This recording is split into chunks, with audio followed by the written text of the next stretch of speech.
Hi friends, Andhra Pradesh ప్రభుత్వం మహిళల కోసం బీమా సఖి యోజన పథకం అయితే తీసుకువచ్చింది.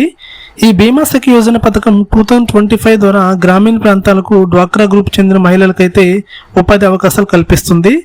ఎంపికైన మహిళలకు శిక్షణ ఇచ్చి ధ్రువపత్రాలు అయితే అందింపజేస్తారు.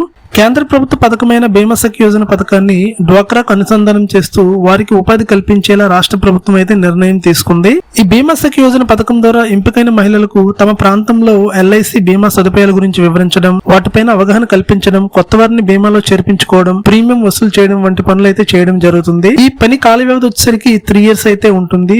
బీమా సఖి యోజన పథకం ద్వారా ఎంపికైన మహిళలకు స్టైఫండ్ రూపంలో ఫస్ట్ ఇయర్ 7,000 రూపాయలు ఇవ్వడం జరుగుతుంది. దీంతో పాటు బోనస్ ప్లస్ కమిషన్ కూడా ఇవ్వడం జరుగుతుంది.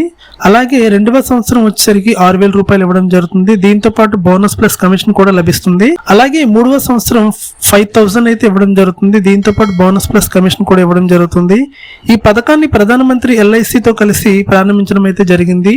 ఈ బీమా సఖి యోజన పథకానికి కావాల్సిన అర్హతలు వచ్చేసరికి వయసు వచ్చేసరికి 18 నుంచి 70 years మధ్యలో ఉండాలి. కనీస అర్హత 10వ తరగతి పాస్ అయి ఉండాలి.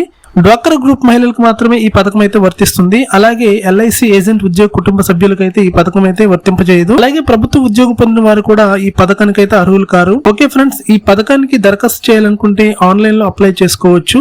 ఇలాంటి లేటెస్ట్ అప్డేట్స్ గురించి నా ఛానల్ అయితే సబ్స్క్రైబ్ చేసి పక్కనే ఉన్న బెల్ ఐకాన్ అయితే ప్రెస్ చేయండి. Thanks for watching.